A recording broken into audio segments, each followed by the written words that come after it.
Alors, dimanche dernier, premier dimanche du Carême, nous avions commencé à regarder Jésus qui, dans les discours d'adieu, au moment pathétique, juste avant son arrestation, juste avant l'agonie, juste après avoir institué l'Eucharistie, qui dit à ses apôtres que votre cœur ne se trouble pas, alors que tous seront troublés. Et on avait vu pourquoi Jésus dit que votre cœur ne se trouble pas, parce que quand on est troublé, on a besoin d'être consolé. Et il a dit, je vous enverrai le consolateur. Et le rôle du consolateur, c'est-à-dire l'Esprit Saint, c'est de nous conduire à la vérité tout entière. Et la vérité tout entière, eh bien, c'est que Jésus a connu à la croix la grande déréliction de la haine, de la jalousie, et il répond pas au mal par le mal, mais il répond par le mal en nous aimant encore plus. Donc nous autres qui sommes les pauvres pécheurs, nous irons au ciel à cause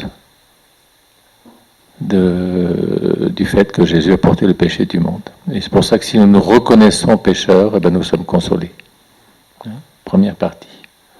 Maintenant, regardez la deuxième partie, qui est pas seulement pour nous, mais pour les autres, donc la compassion.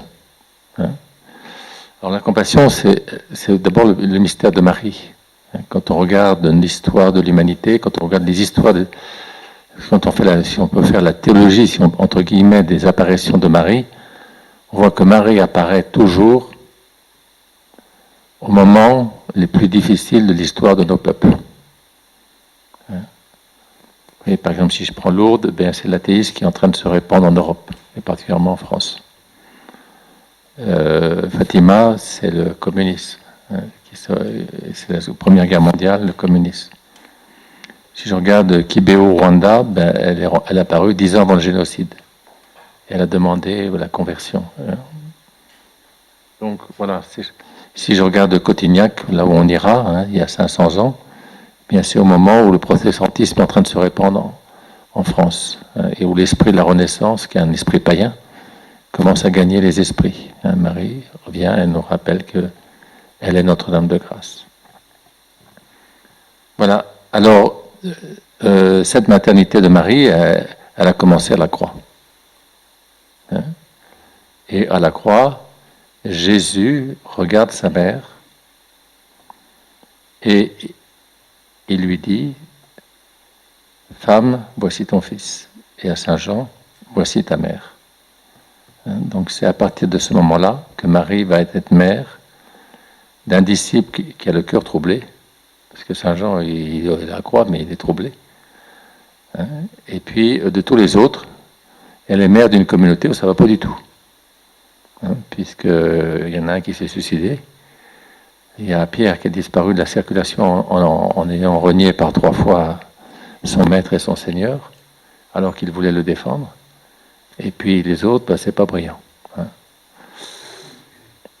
Donc, pourquoi Marie n'est pas troublée alors qu'elle a le cœur brisé? Eh bien parce que Marie, elle ne perd pas son temps comme nous à raisonner, à discuter et à laisser le trouble envahir son imaginaire surtout. Quand vous êtes troublé, que l'imaginaire s'en empare, vous décuplez vos peurs et vous décuplez votre angoisse et votre panique. Parce que le moment le plus troublant pour Marie, c'est le coup de lance. Parce que le coup de lance, Jésus ne l'a pas reçu. Enfin, je veux dire, il l'a reçu, mais il n'a pas ressenti qu'il est mort. Il est mort. Mais par contre, pour sa mère, c'est terrible. C'est terrible. Parce que Jésus est innocent. Et on n'a même pas respecté son cadavre. Et c'est pour ça que ce coup de lance, il blesse mortellement le cœur de Marie. Pourquoi? C'est un geste qui n'a pas de sens. Quelque chose qui n'a pas de sens, c'est cruel. C'est la cruauté. C'est la seule blessure qui devait donner la mort tout de suite. Ils sont particulièrement cruels. Et puis d'une violence, parce que ça traversait tout le corps. C'est pas seulement avec la pointe et la piquée pour voir s'il était mort. C'est un geste violent, d'une grande violence. Et à ce moment-là, eh bien, normalement, si Marie était une femme comme les autres femmes, son cœur devait s'arrêter. Faire un arrêt cardiaque ou un truc, c'est trop. Quand c'est trop violent, on peut c'est pas possible. Ou alors, elle devait se jeter sur le soldat pour lui arracher la lance. Ça dépend de son tempérament. Eh bien, Marie, elle ne fait ni l'un ni l'autre, mais elle suit Jésus jusque-là, c'est-à-dire, à ce moment-là, elle remet son âme douloureuse entre les mains du Père. Père, entre tes mains, je remets mon esprit. Jésus a terminé sa vie comme ça, et Marie fait de même. Elle met son âme douloureuse entre les mains du Père, et à ce moment-là, le Père peut régner sur son enfant. C'est pour ça que Marie, à la croix, elle n'a pas d'autre point d'appui que d'adorer la volonté du Père sur elle et sur Jésus, telle qu'elle se présente. Et c'est parce qu'elle fait cela qu'à ce moment-là, elle reçoit du Père cet amour infini, cet amour immense, cet amour qui est en Dieu, son amour pour les pauvres pécheurs. Et c'est à ce moment-là que le Père l'a fait. Vous voyez, c'est la paternité du Père sur l'âme de Marie qui l'a fait mère. Et parmi vous, il y a beaucoup de mamans. Eh bien, toutes les mamans savent que si les enfants font des bêtises, eh bien, il faut continuer de les aimer, malgré les bêtises qu'ils font. Et quelque part, il faut quelquefois un peu les corriger, mais il faut toujours qu'ils peuvent avoir toujours recours à leur mère. Eh bien, c'est ça que Marie va être jusqu'à la fin des temps. La mère qui nous console, la mère de notre foi, la mère de notre espérance et la mère du bel amour. La mère qui va nous aider à continuer d'aimer, même si on a un cœur qui est blessé.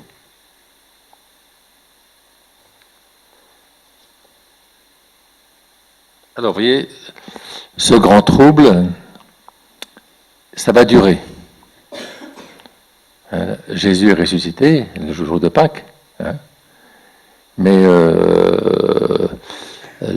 avant que la joie pascale gagne toute la communauté, il faut avoir du temps. Pour Marie, c'est immédiat.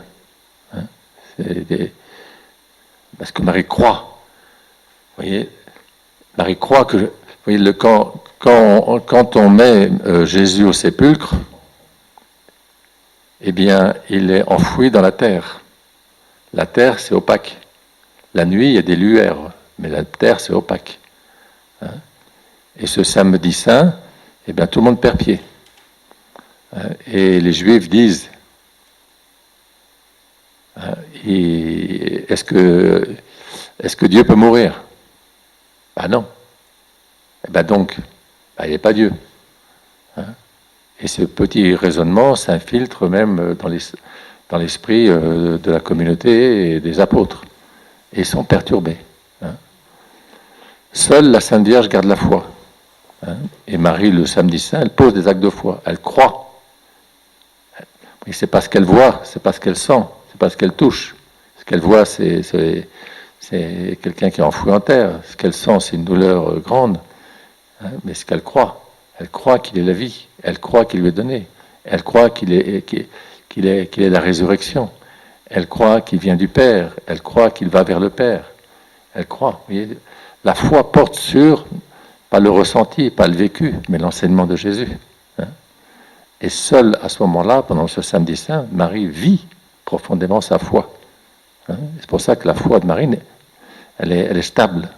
Vous voyez, il y a un père de l'Église qui disait que le samedi saint, la petite lampe, la seule lampe qui était allumée encore, vivante, c'était le cœur immaculé de Marie qui croyait, qui espérait, qui aimait. Et c'est à partir vous savez ici, on sait qu'on peut allumer un incendie avec une allumette. Et on peut allumer toute la foi, l'espérance, la charité à partir du cœur de Marie. Si vous venez auprès de Marie, vous retrouvez Marie vous aidera à retrouver la foi, l'espérance et la charité et repartir. Alors, cette maternité de Marie, elle va l'exercer à l'égard de sa communauté. Et quand on regarde les récits des apparitions, on voit que la première apparition, c'est aux saintes femmes. Et les saintes femmes, elles montent. Vous voyez, et pourquoi elles montent au tombeau? Parce qu'on a enseveli le corps du Christ en toute hâte. Et donc, on a mis la quantité, mais on n'a pas mis la qualité. Et on n'a pas fait tous les rites qu'il fallait, et on n'a pas mis surtout les onguents qu'il fallait pour garder le corps. Hein, parce que les Juifs faisaient ça, c'est des rites pour que le corps ne se corrompe pas. Hein, donc on pouvait le garder. Donc ça n'a pas été fait. Donc elles sont allées acheter les aromates le samedi saint, au lieu d'être dans la foi, dans l'espérance, elles étaient dans le commerce. Hein. Elles étaient encore un peu agitées, et elles veulent refaire ce que ces hommes ont fait en toute hâte. Hein. C'est une très belle intention. Mais il y a un problème. C'est qu'il y a une grosse pierre qui a été roulée par je ne sais combien d'hommes, et ce n'est pas ces pauvres femmes qui vont pouvoir rouler la pierre. Hein. Et nous savons d'expérience, quand nous accompagnons, surtout en Afrique, hein, moi j'ai vu ça en Afrique, c'est terrible, lors des deuils, le moment le plus douloureux, c'est quand on ferme le tombeau. Hein. Et en Afrique, les femmes, alors, des crises d'hystérie, ça pousse, c'est terrible. Hein. Moi, il y a à tel point que j'avais interdit à certaines paroissiennes de venir au cimetière. Parce que je dis, c'est pas normal, quoi. Alors, donc en fait, vous voyez, quand on a roulé cette grosse pierre, on peut dire que cette grosse pierre, elle va réveiller dans le cœur, c'est l'ultime séparation pour Marie, et ça réveille toutes les douleurs de la croix. Hein. Cette grosse pierre, elle représente le péché du monde. Jésus est mort à cause du péché du monde. Jésus est mort parce qu'il porte le péché du monde. Et donc, on peut dire que qui va nous rouler cette grosse pierre, c'est la seule question qui reste jusqu'à la fin du monde. Qui va ôter le péché du monde?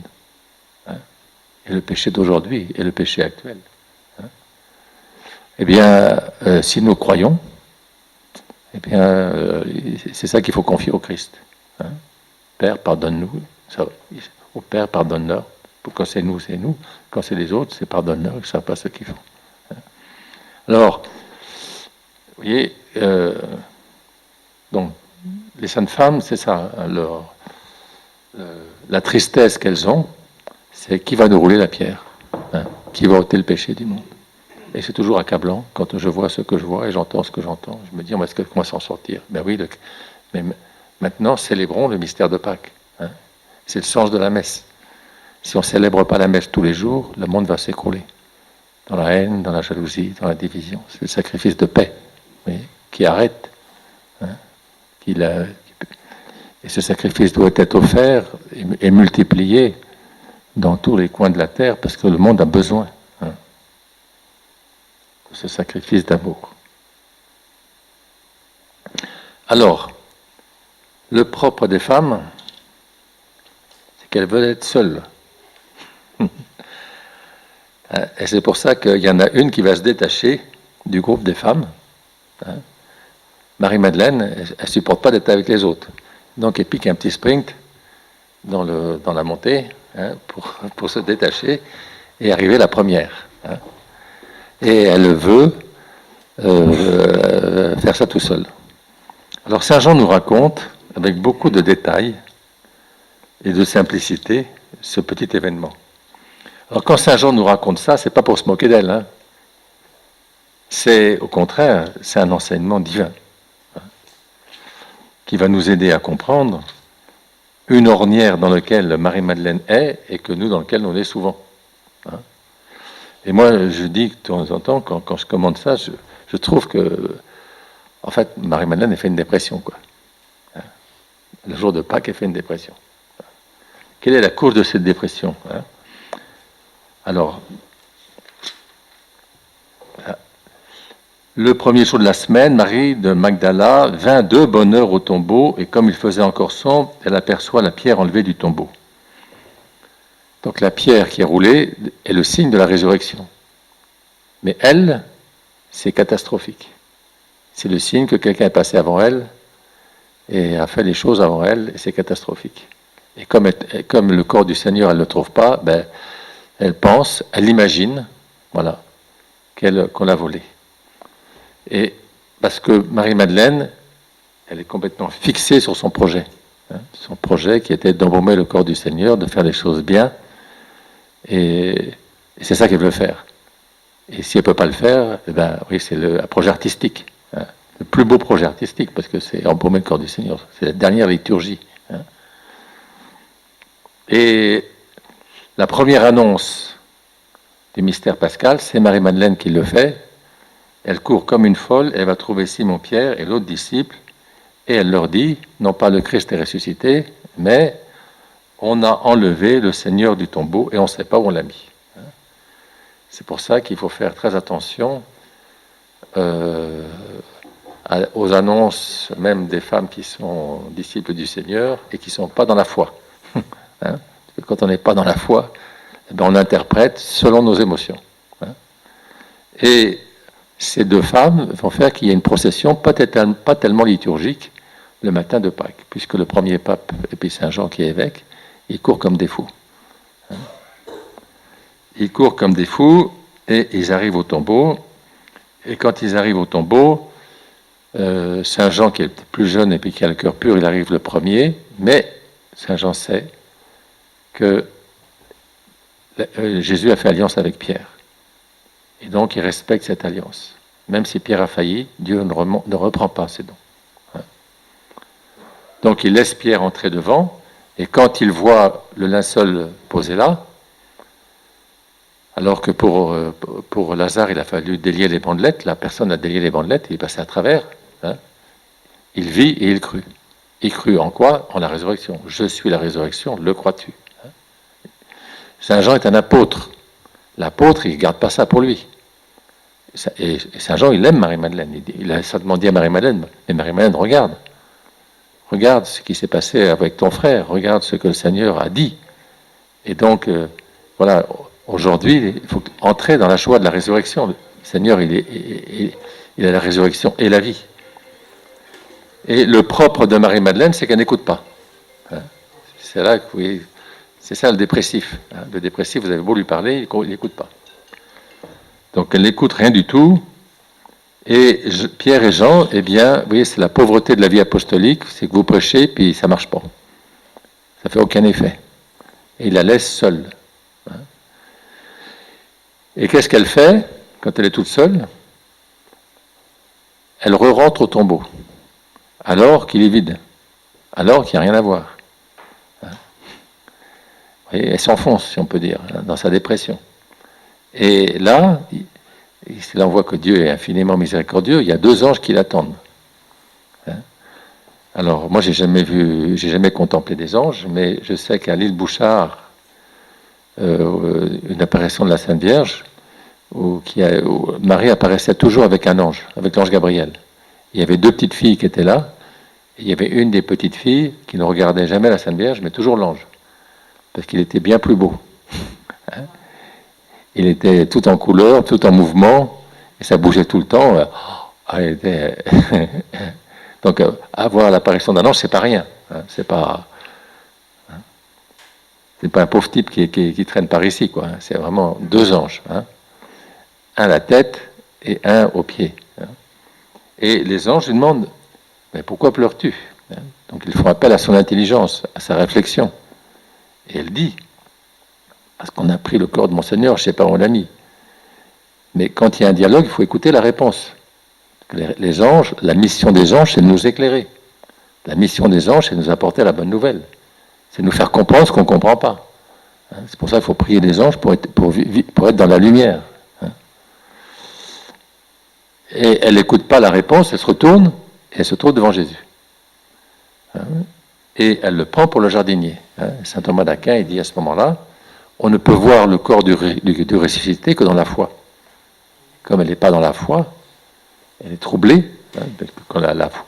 La foi, ça s'adresse à l'intelligence. C'est notre intelligence qui va être éclairée par le Verbe de Dieu. Mais si on n'est pas dans la foi, est troublé. Alors elle le prend pour le jardinier, et vous voyez, dans un film comique, on n'oserait pas dire ça. Hein. Elle dit à Jésus, si c'est toi qui l'as pris, dis-moi où tu l'as mis. Il est là ressuscité, et elle lui dit, hein, espèce de voleur, quoi. Hein, si c'est toi qui l'as pris, c'est quelque part, elle l'accuse, hein, c'est toi qui l'as pris. Alors à ce moment-là, le Seigneur l'appelle par son petit nom, Marie. Alors il faut demander au Saint-Esprit de vous donner l'intonation. Et il réveille en elle ce qu'il y a de meilleur, c'est-à-dire cette femme, Marie-Madeleine, malgré tous ses débordements affectifs, elle était présente à la croix. Et elle était présente à la croix parce qu'elle aimait Jésus. Et cet amour pour Jésus, il est vrai. Et Jésus réveille cela dans son cœur. Et tout d'un coup, paf, ça l'a fait sortir de sa déprime. Hein. Et elle se précipite au pied du Seigneur pour le toucher, hein, parce que c'est ça qu'elle fait à chaque fois. Elle met un parfum d'un grand prix. Comme elle a amené des parfums, là, elle voudrait recommencer. Jésus l'a laissé faire 2 fois, mais il la laisse faire pas 3 fois. Hein. Pourquoi il lui dit « ne me touche pas » ? Parce que Jésus veut faire comprendre à Marie-Madeleine que c'est pas sa sensibilité qui va toucher, c'est pas par la sensibilité qu'on peut toucher Jésus ressuscité, mais par la foi. Hein. La foi nous fait toucher vraiment le Christ ressuscité. Hein. Je crois qu'il est la vie, je crois qu'il est la résurrection. À ce moment-là, vous touchez ce mystère. Et Jésus lui dit cette phrase très étrange, car je ne suis pas encore monté vers le Père.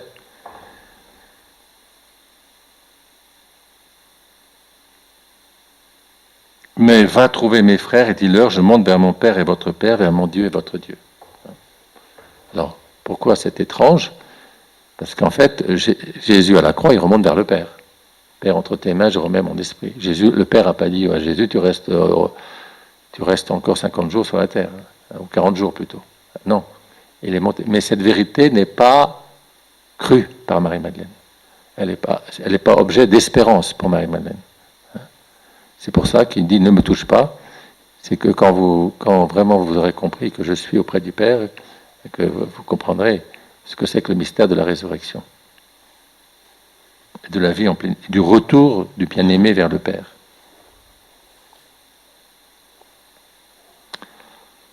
Donc vous voyez, Marie-Madeleine, hein, le mystère de la résurrection du Christ, c'est quelque chose d'inconcevable. Et le Christ est ressuscité, et c'est la seule chose qu'il a fait d'extraordinaire sans témoin. En général, quand il fait des miracles, il y a toujours des témoins. Mais pour la résurrection, il n'y a aucun témoin. Même les soldats, ils n'ont rien vu. La terre s'est ébranlée, mais la résurrection, on n'a pas vu. Pourquoi ?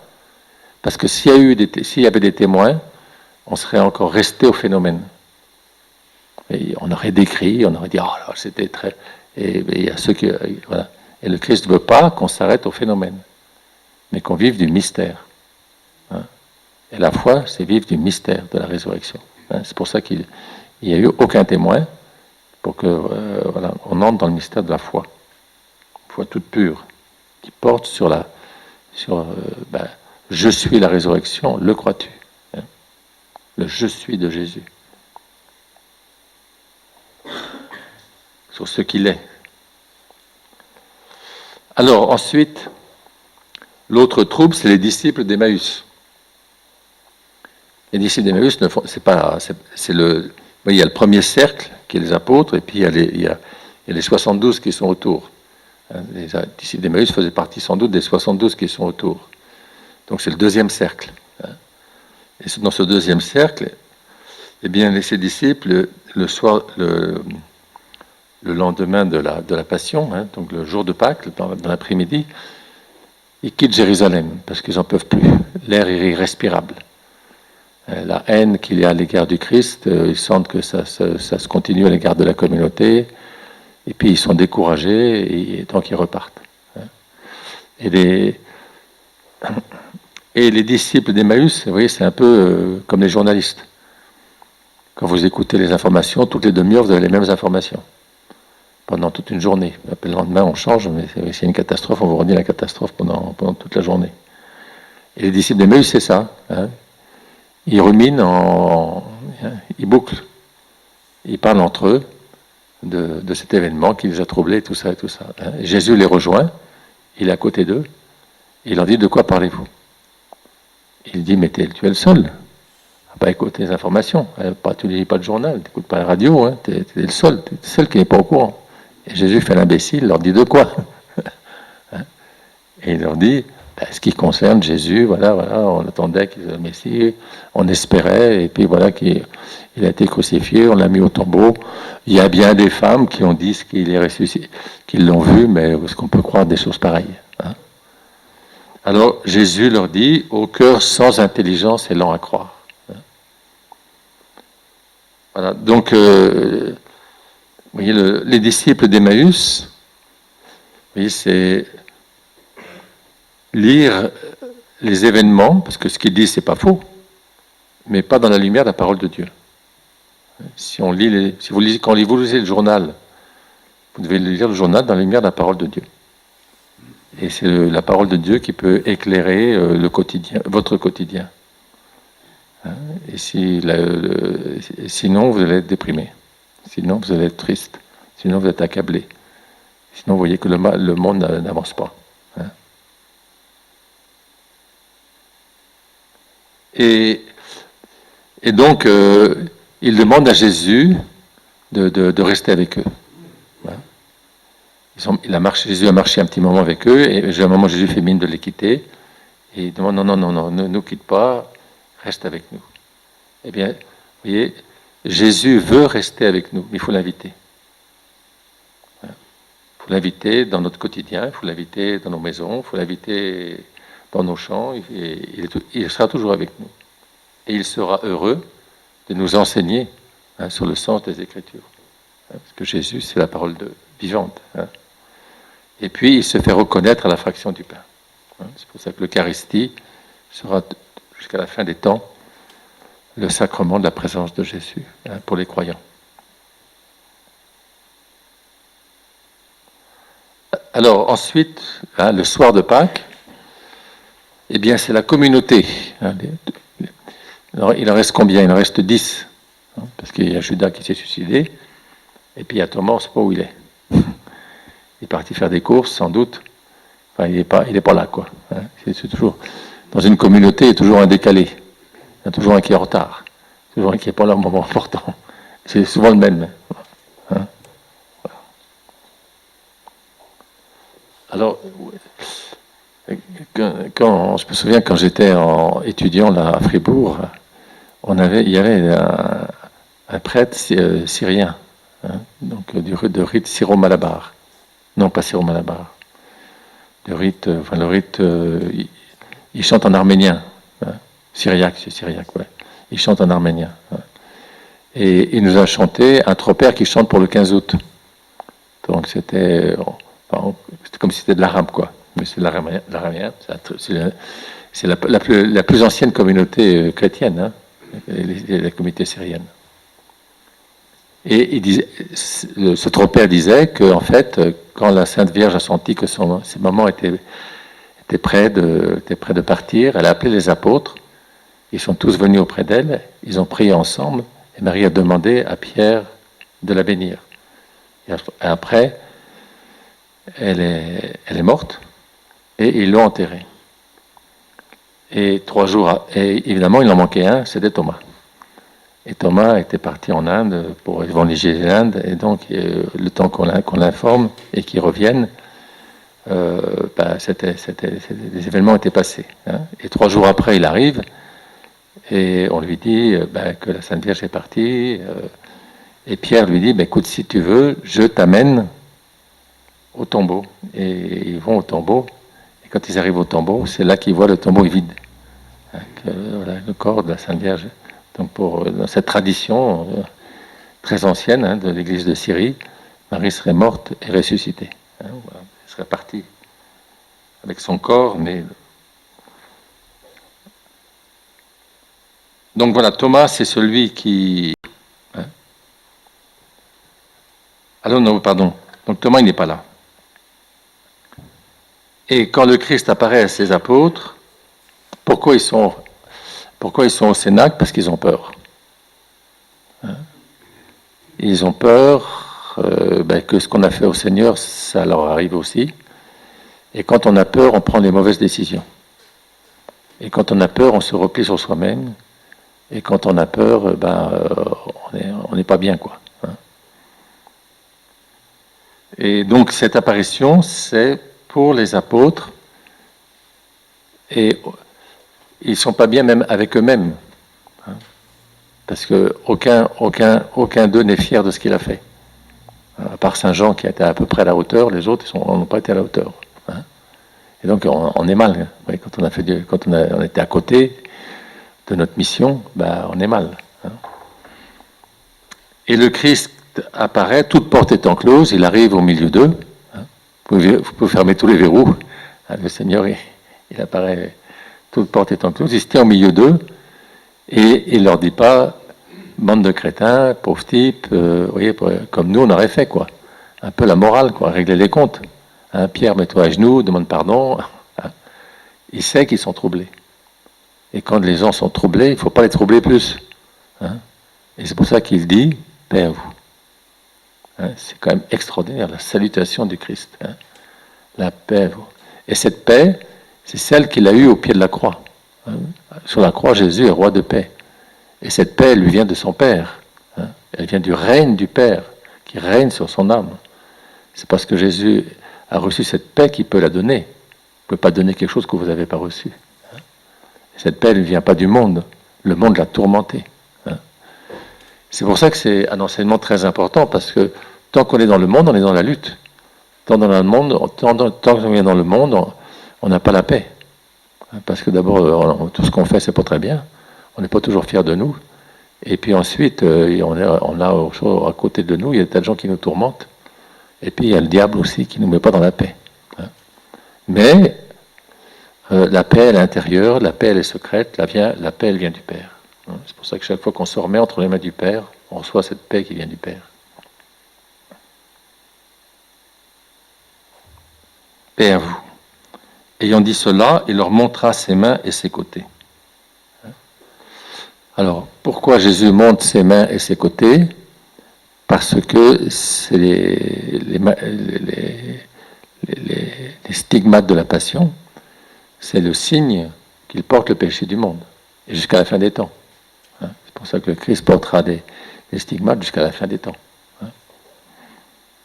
Ils sont dans la joie. Normalement, ils devraient être dans la tristesse. Mais ils sont dans la joie parce que, justement, c'est un corps glorieux.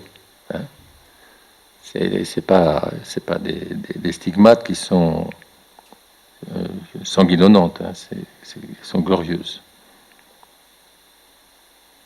Ils furent dans la joie et il leur dit de nouveau, comme le Père m'a envoyé, moi aussi je vous envoie. Ayant dit cela, il souffla sur eux et il leur dit, recevez l'Esprit Saint. Vous voyez, quand ils vont recevoir l'Esprit Saint, ils recevront l'Esprit consolateur. Et parce que cet Esprit sera en eux, eux-mêmes pourront consoler les autres. Et comment ils pourront consoler? Justement en remettant les péchés. Jésus, à ce moment-là, leur donne le pouvoir de remettre les péchés au nom du Seigneur, de lier, de délier.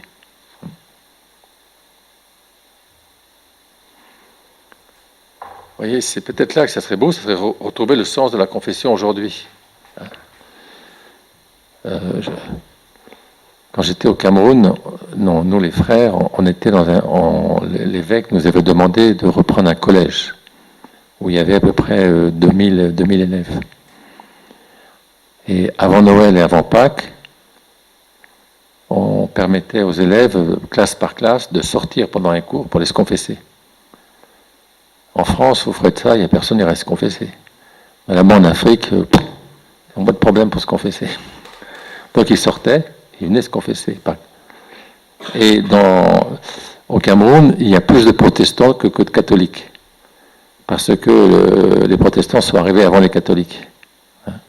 Donc ils ont été évangélisés par les protestants avant les catholiques. Donc dans nos collèges, il y a des protestants et des catholiques. Et j'avais remarqué, surtout chez les grands, qu'il y avait des filles qui étaient en première, qui venaient se confesser. Alors je savais qu'elle était protestante. Alors je lui dis, mais t'es protestante, les protestants ne se confessent pas. Pourquoi tu viens te confesser? Et elle me dit, mais mon père, quand je me confesse seul devant Dieu, personne ne répond. Et pour moi, c'est insupportable. Et c'est pour ça que je viens vous voir, parce que je veux qu'un homme de Dieu me dise que vraiment Dieu m'a pardonné. Vous voyez ?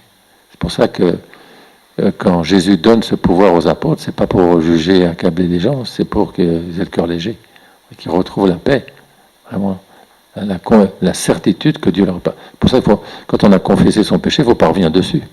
Ce péché n'existe plus. Hein.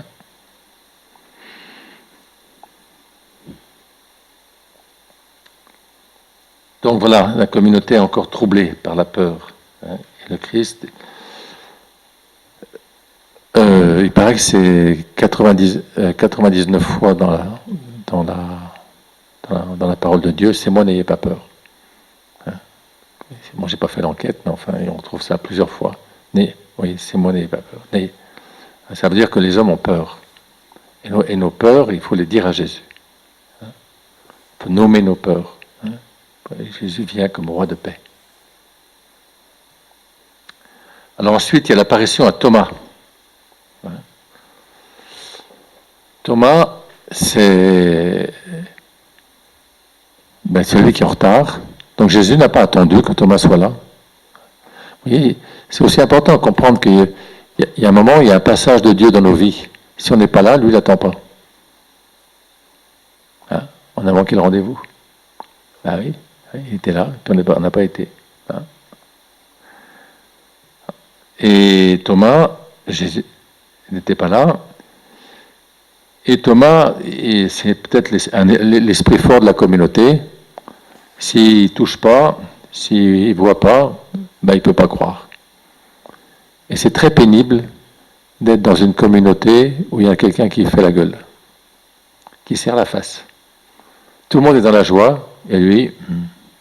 Hein, et je pense que pour la Sainte Vierge, c'est très pénible de voir que parmi les apôtres, Thomas avait la face toujours serrée, il était terne, il était voilà, il n'écoutait pas, il doutait.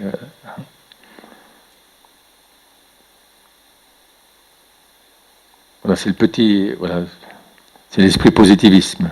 Hein. On ne peut pas croire à la vision naturelle. Donc il y a une apparition pour lui. La dernière apparition, elle est pour lui. 8 jours après. Donc vous voyez, Jésus laisse Thomas pendant un certain temps, hein, mariner dans son jus. Hein, et c'est qu'au bout de 8 jours qu'il va lui apparaître. Et il dit encore, il se tint au milieu d'eux et leur dit, Père vous.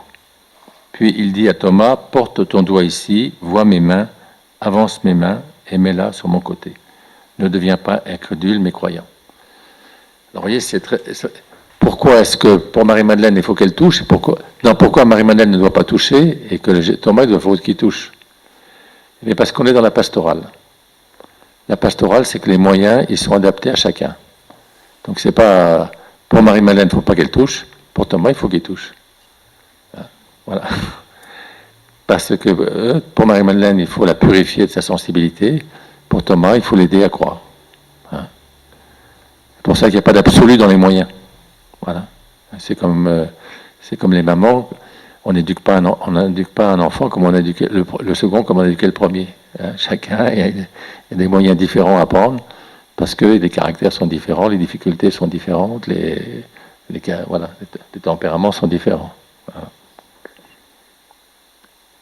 C'est ça la pastorale. Hein. Quelquefois, voyez, on se plaint du curé parce qu'il a fait ça à quelqu'un, puis l'autre, il n'a pas fait ça à l'autre. Ben oui, c'est parce que il ne fallait pas prendre les mêmes moyens avec l'un et puis avec l'autre. Mais il ne faut pas critiquer les moyens. Hein.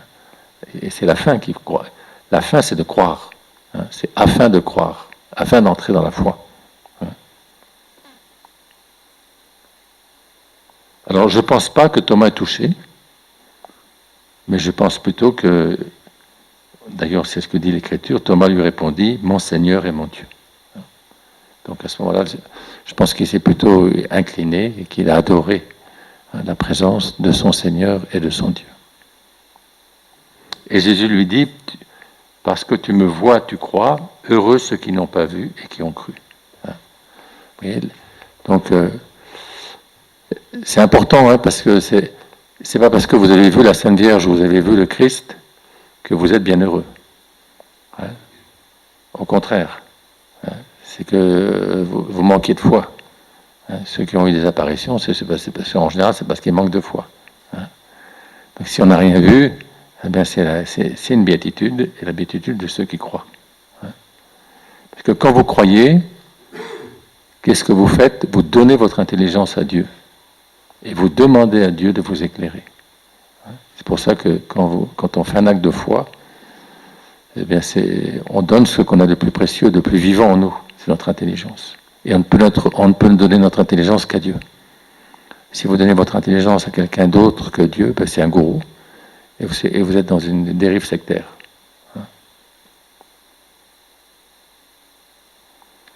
Alors ensuite, il y a l'apparition de Jésus au bord du lac de Tibériade. Donc ça, c'est... On ne sait pas exactement quand c'est avant l'ascension. Jésus a demandé à ses apôtres de l'attendre en Galilée. Donc ils partent, mais l'attente se fait longue. Et ils sont assez nombreux. Il y avait Simon-Pierre, Thomas, appelé Didyme, Nathanaël, de Cana de Galilée, les fils de Zébédée, et 2 autres de ses disciples. Ça fait 2 et 2, 4, 5, 6, 7. Ils sont 7. Et ils sont là, au bord du lac, et ils attendent, et rien ne se passe. Et une communauté d'hommes désœuvrés, c'est pas bon. Parce que quand les hommes ne font rien, ça commence... c'est pas bon du tout, du tout. Alors Pierre a une initiative, il dit on va à la pêche. Mais manque de chance, c'est pas une bonne initiative. Parce que Jésus lui a demandé de quitter ses filets, et il ne doit pas reprendre ses filets sans demander au Seigneur si vraiment c'est sa volonté. Et les autres, eh bien, ils sont tout contents que enfin Pierre prend une initiative et il dit on va avec toi. Et comme ils sont en dehors de la volonté du Seigneur, eh bien, ils prennent rien. Ça marche pas. Toute la nuit. Et Jésus les laisse faire. Quelquefois, on prend des initiatives malheureuses, complètement à côté. Jésus nous laisse faire, il nous laisse patauger.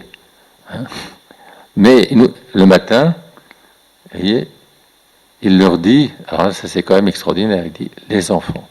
Enfin, c'est des gaillards, c'est des hommes. Pierre, c'est un patron pêcheur, c'est pas un blanc-mec, quoi. Les enfants. On voit toute la tendresse de Jésus pour eux. C'est ses bien-aimés, c'est ceux qu'il porte dans son cœur. Et il leur dit, et vous n'avez pas pris de poisson? Et quand un étranger vous demande, alors ça mord, c'est énervant. Il n'y a rien de plus énervant que ça, alors que ça ne marche pas du tout. Et bien, lui répondent non. Jésus dit, jetez le filet à droite du bateau et vous trouverez. Donc Jésus leur donne un ordre. Jetez. Et c'est ça qui est très très beau, c'est qu'ils obéissent. Ils ne disent pas de quoi tu te mêles, t'es qui, on te connaît, on s'est vu quelque part. Oui. Et parce que voilà, ils ont pris l'habitude d'obéir à la parole de Dieu. Même si, comme Jésus a la parole de Dieu, ils obéissent à la parole de Dieu. Et ils font l'expérience que quand on obéit à la parole de Dieu, eh bien, ça devient fécond, donc ils tirent le gros filet.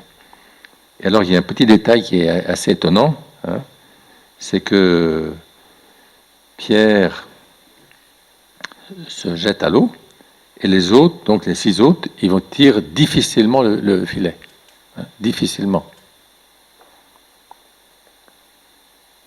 Donc, mais environ 200 coudées, vers avec la barque, traînant le filet de poisson. Donc, ils traînent. Donc, c'est vrai que c'est difficile. Et Jésus va dire à Pierre d'apporter les poissons qu'on vient de prendre. Alors, Simon-Pierre monta dans la barque et tire le filet tout seul. Donc, Pourquoi? Parce que quand Jésus le demande, il ne faut pas dire que ce n'est pas possible. Si Jésus vous le demande, il vous donne la grâce. Et quelque part, la mission de Pierre, c'est de tirer l'Église tout seul. Quelque part, c'est sa mission. Parce que Jésus lui demande.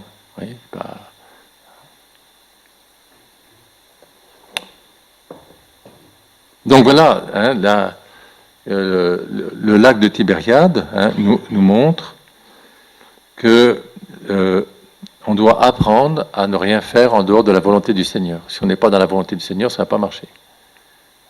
Est-ce que, Seigneur, montre-moi ta sainte volonté et aide-moi à l'accomplir. Et à ce moment-là, le Seigneur nous donnera cette grâce. Alors, la dernière apparition du Christ ressuscité, c'est le jour de l'Ascension. Qu'est-ce que c'est qu'un mauvais élève? Eh bien, c'est celui qui, à la fin du cours, pose une question complètement décalée, qui n'a absolument rien à voir avec le cours. On n'a pas parlé de ça, lui, il pose une question en dehors du sujet. Eh bien, le jour de l'Ascension, on voit que les apôtres sont des mauvais élèves. Puisque quand ils voient Jésus apparaître, ils lui demandent, est-ce aujourd'hui que tu vas rétablir la royauté messianique? Or, Jésus leur avait dit qu'il ne voulait pas être leur roi. Et eux, ils veulent que Jésus rétablisse la royauté messianique, c'est-à-dire comme David, comme Salomon, comme quelque chose de prestigieux. Alors, c'est pour ça que Jésus leur apparaît. Ils sont tout contents de le voir, mais le voilà qui disparaît. Il repart. Ils sont contents de l'avoir vu, tout dans la joie, mais c'est une joie qui ne dure pas. Parce qu'après, il est reparti pour où, vers où, et pour combien de temps? Ils sont encore troublés. Et le temps qui va de l'Ascension à la Pentecôte, eh bien, ça sera le temps du Cénacle. Vous voyez, c'est ces 10 jours où ils vont se retrouver autour de Marie. Et c'est là, je pense que c'est quelque chose de très important, ça. Quand on est troublé, il faut se retrouver dans la prière auprès de Marie. Et quand ils voient la Vierge Marie au milieu d'eux, qui n'est pas troublée, qui est sereine, qui prie, ça les remet dans la paix, ça les remet dans la vérité, ça les réchauffe. Et Marie, elle va, vous voyez, elle va leur demander sans doute de se remettre un peu dans le silence, d'arrêter de bavarder, d'arrêter de discuter. Se remettre dans le silence, de se remettre dans la solitude, se remettre pour découvrir finalement que dans le vide qu'ils ressentent, il y a la présence de Dieu. Oui, la présence de Dieu, c'est la présence de celui qui est l'infini, et qu'on ne peut pas toucher par la sensibilité. Tout ce que vous sentez, c'est pas Dieu. Dieu au-delà de tout ce que vous sentez. Et sans doute que la Sainte Vierge leur a demandé aussi de se redonner la parole de Dieu entre eux, puisque la parole de Dieu n'est pas encore écrite, mais ils l'ont reçue, ils l'ont écoutée, et le fait qu'ils la gardent dans leur cœur, qu'ils la méditent et qu'ils se la redonnent les uns aux autres, ça réchauffe leur cœur. Ça les remet dans la vérité, ça les remet dans la lumière. Parce que la parole de Dieu, c'est Dieu. La parole de Dieu, c'est Jésus. Et cela les dispose à recevoir l'Esprit Saint. Parce que c'est l'Esprit Saint qui féconde la parole de Dieu. C'est l'Esprit Saint qui est le seul auteur de la parole de Dieu. Et l'Esprit Saint, justement, a une âme de bonne volonté et il nous éclairera sur le sens caché de la parole de Dieu.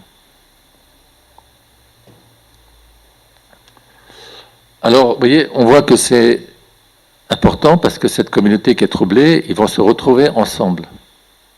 Ils vont faire une retraite ensemble. Et la communion fraternelle, elle sera elle sera dans la prière, autour de Marie, éclairée par la parole de Dieu et dans l'attente du Saint-Esprit. Et le jour où ils recevront l'Esprit Saint, donc une nouvelle fois, ils ont reçu l'Esprit Saint le soir de Pâques, eux. Mais le jour de la Pentecôte, c'est pour la foule. Et la prédication de Pierre le jour de la Pentecôte, elle est osée, puisqu'il s'adresse à la foule, cette foule qui a crucifié Jésus. Et Pierre dit, ce Jésus que vous avez crucifié. Normalement, on devrait lui prendre des pierres, lui rebalancer des pierres à la figure. Hein. Il dit, il est ressuscité. Hein. Et à ce moment-là, il y a une grande effusion d'esprit et tous se convertissent. Hein. 5000 hommes, on nous dit.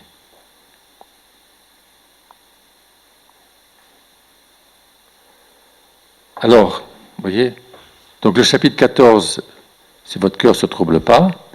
Le chapitre 15, c'est le commandement nouveau, nous aimer les uns les autres. Vous voyez, c'est pour ça que les apôtres, Marie les réunit autour d'eux pour qu'ils vivent la communion fraternelle. Et que dans l'épreuve qui est la leur, ils se soutiennent. Il ne s'agit pas de repartir chacun dans son coin, d'être désespéré, hein, mais voilà, qu'on se soutienne. Si on aime Jésus, qu'on s'aime les uns les autres. Hein, et on est un dans l'amour du Christ.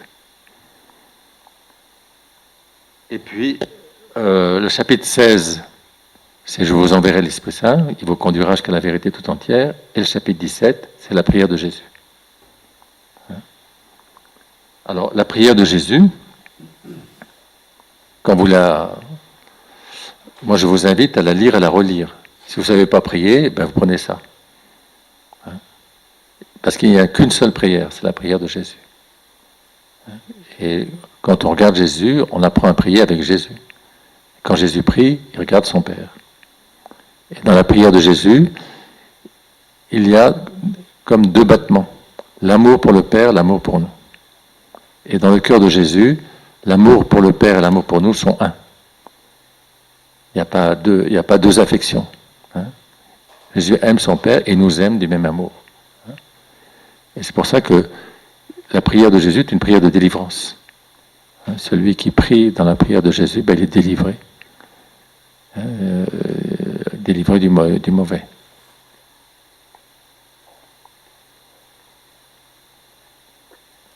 Alors vous voyez, cette prière de Jésus, l'Église a reçu, enfin les apôtres ont reçu l'ordre, le commandement, de célébrer cela jusqu'à la fin des temps à travers le mystère de l'Eucharistie. C'est pour ça que le peuple de Dieu aime se retrouver dans le mystère de l'Eucharistie pour se confier et vivre la prière de Jésus, prière de paix. Et on va vers le Père dans cette prière de Jésus. C'est pour ça que les enterrements, la messe, c'est très important. Pourquoi ? Parce que cette âme qu'on enterre, c'est un pécheur.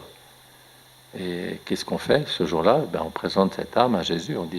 On dit au Père, par les mérites de la passion du Seigneur, veille, faire entrer cette âme au ciel. Et le Père accueille toujours la prière de son Fils. Voilà. Donc, vous voyez, c'est jusqu'à la fin des... Alors, vous voyez, le Concile Vatican II, le pape Paul VI a proclamé Marie, mère de l'Église. Donc, vous voyez, c'est comme Saint Jean l'a pris chez lui, au pied de la croix, l'Église la prend chez elle, à partir du Concile Vatican II, pour la dernière étape du pèlerinage de l'Église sur la terre. Parce que la dernière étape de pèlerinage de l'Église sur la terre sera assez tourmentée. Pourquoi ? Parce que le diable, il est déchaîné, le diable, il sait que ses jours sont comptés, le diable, il veut nous troubler, et il veut nous faire perdre l'espérance, la foi et la charité. Et comme il a mis le tour dans son sac, il sait comment il va faire. C'est pour ça qu'il ne faut pas s'attacher trop à ce qu'on voit, à ce qu'on sent, qu'on entend, mais à Jésus lui-même. Voilà. Notre paix.